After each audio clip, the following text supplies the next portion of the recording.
Good morning. Myself Yashoda from Eero TRB Academy.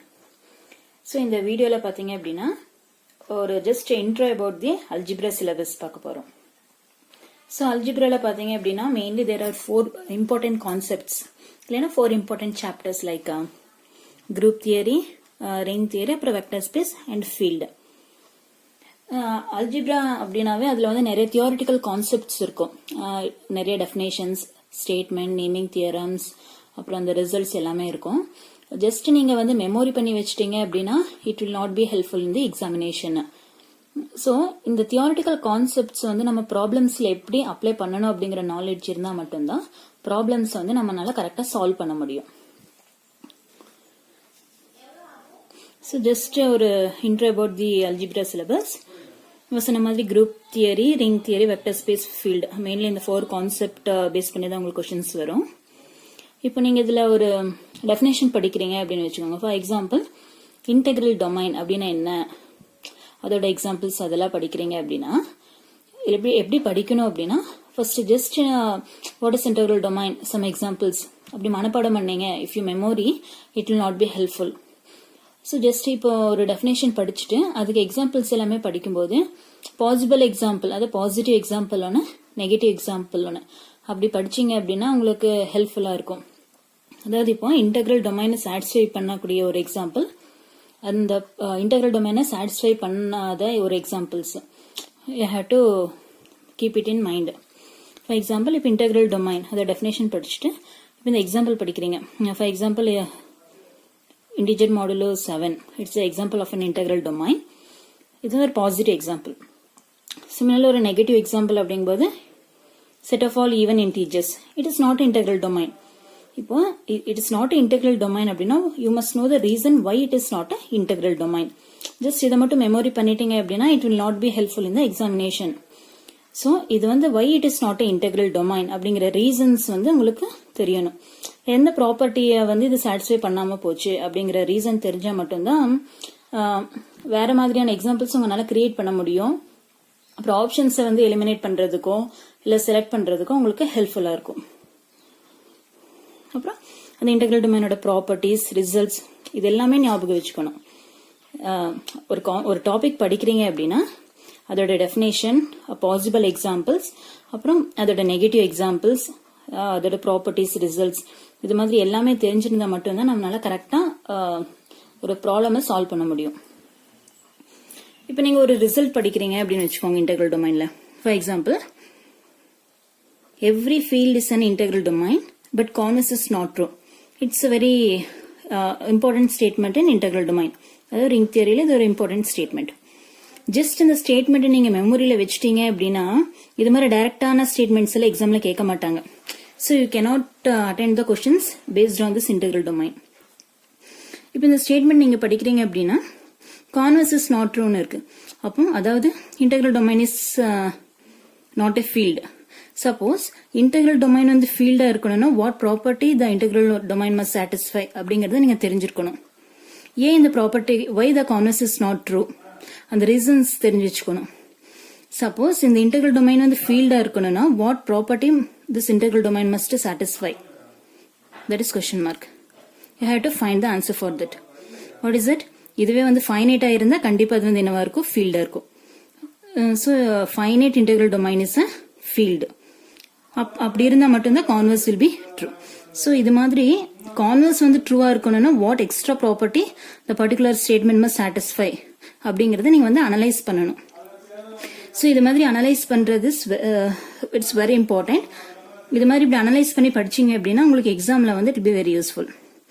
அதே மாதிரி இப்போ நீங்க குரூப் தியரியில அப்படின்னா உங்களுக்கு வந்து டெஃபினேஷன்ஸ், ப்ராப்பர்ட்டிஸ் எல்லாம் நல்லா தெரிஞ்சிருக்கும்.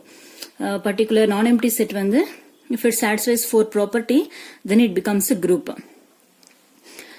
That is closure, associative, identity, inverse இதெல்லாமே சாட்டிஸ்ஃபை பண்ணுச்சு அப்படின்னா அது வந்து அந்த நான் எம்டி செட் வந்து குரூப்பா இருக்கும் அப்படிங்கிற ஒரு டெஃபினேஷன் நம்மளுக்கு தெரியும். பட் நீங்க அதுக்கு எக்ஸாம்பிள்ஸ் அனலைஸ் பண்ணும்போது you have to take many examples. For example ஒரு ஃபைனைட் செட் எடுத்தீங்க அப்படின்னா அந்த எக்ஸாம்பிள்ஸ் வந்து எப்படி வேணா இருக்கலாம். ஒரு ஃபைனைட் செட்டா இருக்கலாம், இல்லை ஒரு இன்ஃபைனைட் செட்டா கூட இருக்கலாம், or it may be matrix. அந்த matrix maybe finite matrix or just general matrix. So அது மாதிரி எல்லா பாசிபிள் எக்ஸாம்பிள்ஸுக்குமே நீங்க வந்து அந்த கண்டிஷன்ஸ் எல்லாமே செக் பண்ணி பார்க்கணும். இது மாதிரி நிறைய எக்ஸாம்பிள்ஸ் உங்களுக்கு வந்து கிரியேட் பண்ண தெரிஞ்சா மட்டும்தான் நம்மளால ஆப்ஷன்ஸ் எல்லாமே எலிமினேட் பண்ண முடியும். அன்வான்டட் ஆப்ஷன்ஸ் வந்து ஈஸியா எலிமினேட் பண்ண முடியும். So you must have this knowledge. அதை ஒரு ஸ்டேட்மெண்ட்னா நீங்க அதை வந்து கரெக்டா அனலைஸ் பண்ணி படிக்கணும். எக்ஸாம்பிள்ஸ் அப்படிங்கும்போது you must know to create many own examples. அந்த particular 4 property or 5 property satisfy பண்ற மாதிரி நிறைய எக்ஸாம்பிள்ஸ் வந்து நம்மளுக்கு கிரியேட் பண்ண தெரியணும். அப்புறம் வந்து நிறைய ஸ்டாண்டர்ட் எக்ஸாம்பிள்ஸ் எல்லாம் இருக்கும் அல்ஜிப்ரால. ஃபார் எக்ஸாம்பிள் இந்த Q8 குவாட்டேரியன் குரூப் அப்படின்னு எடுத்துட்டீங்க அப்படின்னா it's a very standard example in group theory. அப்ப இந்த பர்டிகுலர் எக்ஸாம்பிள்ஸ்க்கு வந்து Q8 அப்படின்னு எடுத்துட்டீங்கன்னா அதுக்கு வந்து அதோட ப்ராப்பர்ட்டிஸ் நிறைய ப்ராப்பர்ட்டிஸ் எல்லாம் நம்ம அனலைஸ் பண்ணி பார்க்கணும். Whether this is abelian or not. இது வந்து அபிலியன் குரூப்பா இல்லையா, இல்ல சைக்ளிக் குரூப்பா or not. If it is a cyclic, what is the order of the group? அப்போ what is the order of an element? அதோட ஜெனரேட்டர்ஸ் எல்லாம் என்னவா இருக்கும்? இது மாதிரி இந்த எக்ஸாம்பிளுக்கு நீங்க அனலைஸ் பண்ணி படிக்கணும். அப்புறம் இது வந்து whether its centre of what is the centre of this Q8? இந்த Q8க்கு சப் குரூப் இருக்கா? இது வந்து எதுக்கெல்லாம் ஐசோமார்பிக்கா இருக்கும்?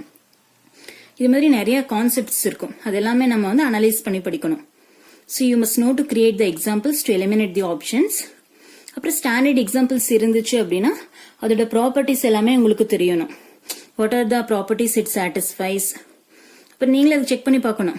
வெதர் இது வந்து அபிலியன் குரூப்பா இருக்குமா இல்லையா, இல்ல சைக்ளிக் குரூப்பா. If it is cyclic, what is the order of the group, order of an element, what are the generators. இது மாதிரி ஒவ்வொன்றுமே அனலைஸ் பண்ண தெரிஞ்சிருக்கணும் உங்களுக்கு.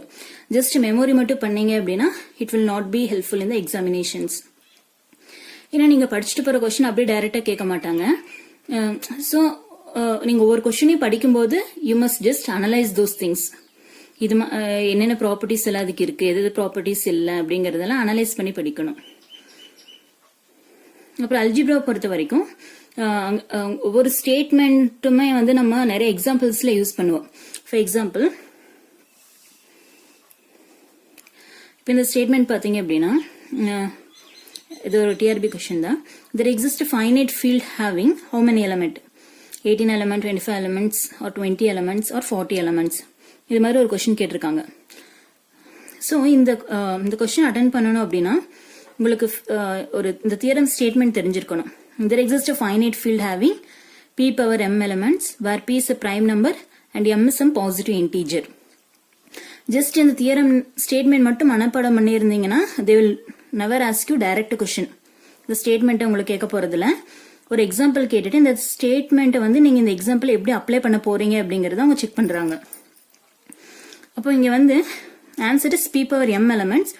ஸோ யூ ஷுட் செக் எந்த ஆப்ஷன் வந்து இந்த p power m element அப்படிங்கறத வந்து சாட்டிஸ்ஃபை பண்ணுது அப்படிங்கறத நீங்க செக் பண்ணி பார்க்கணும்.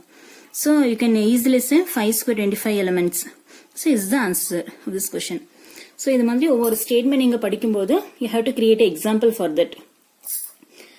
அப்படி எக்ஸாம்பிள் கிரியேட் பண்ணினதுக்கு அப்புறமா அந்த ஸ்டேட்மெண்ட்டை நீங்க ஞாபகம் வச்சுட்டீங்கன்னா எக்ஸாம்ஸ்ல வந்து ஈஸியா அந்த கொஸ்டின்ஸ் ஆன்சர் நீங்க ஈஸியா ஃபைண்ட் பண்ண முடியும். அப்புறம் வந்து ஆப்ஷன்ஸ் எலிமினேட் பண்றதுக்கும் நம்மளுக்கு நிறைய ஐடியாஸ் கிடைக்கும். ஸோ இந்த ஆப்ஷன் வராது அப்படின்னு நம்மளால எலிமினேட் பண்றதுக்கும் will get idea. So algebra பொறுத்த வரைக்கும் நீங்க வந்து அதுல இருக்கக்கூடிய naming theorem, standard examples, definitions, அப்புறம் இது மாதிரி பாசிட்டிவ் நெகட்டிவ் எக்ஸாம்பிள்ஸ் இதெல்லாமே எக்ஸாம்பிள்ஸா இருக்கும். Which will not be the example. You should find the reason why this is not a integral domain. அதே மாதிரி why it is not a vector space, why it is not a group. அது மாதிரி ஒவ்வொன்றுக்குமே வந்து நீங்க reasons find பண்ணிட்டீங்க அப்படின்னா நீங்க ஈஸியா ஆப்ஷன்ஸ் எலிமினேட் பண்ண முடியும். ஸோ அல்ஜிப்ரா பொறுத்த வரைக்கும் நீங்க definition, examples, results, theorem, statements இது எல்லாமே நல்லா தெரிஞ்சு வச்சிருக்கணும். அண்ட் ஜஸ்ட் மெமரி பண்ணி வச்சிட்டீங்கன்னா it will not be helpful. அந்த ஸ்டேட்மெண்ட்ஸ் ப்ராப்பர்ட்டிஸ் எல்லாத்தையுமே ப்ராப்ளம்ஸ்ல எப்படி அப்ளை பண்றது, எப்படி ஆப்ஷன்ஸ் எல்லாமே எலிமினேட் பண்றது அப்படிங்கிற நாலேஜ் இருந்தா மட்டும்தான் கரெக்டா அட்டென்ட் பண்ண முடியும். இது ரொம்ப கஷ்டம் எல்லாம் ஜஸ்ட் ஃபர்ஸ்ட் நம்ம ஸ்டேட்மெண்ட்ஸ் எல்லாம் நல்லா படிச்சு புரிஞ்சுக்கோங்க. அதுக்கப்புறம் அதை வந்து ப்ராப்ளம்ஸ்ல எப்படி அப்ளை பண்றது அப்படிங்கறத பார்க்கலாம். ஸோ இந்த வீடியோ வந்து it is just demo about the algebra class. Next upcoming கிளாஸஸ்ல ஒவ்வொரு டாபிக்மே வந்து நம்ம பிரீஃபா பார்ப்போம் வித் டெஃபினேஷன்ஸ், எக்ஸாம்பிள்ஸ், அதோட ப்ராப்பர்ட்டிஸ், அந்த ப்ராப்பர்ட்டிஸ் இல்லைன்னா அந்த ரிசல்ட்ஸ் எல்லாமே நம்ம எப்படி ப்ராப்ளம்ஸ்ல அப்ளை பண்ணி சால்வ் பண்றது அப்படிங்கறது எல்லாமே நம்ம அப்கமிங் வீடியோஸ்ல பார்ப்போம். Okay, thank you.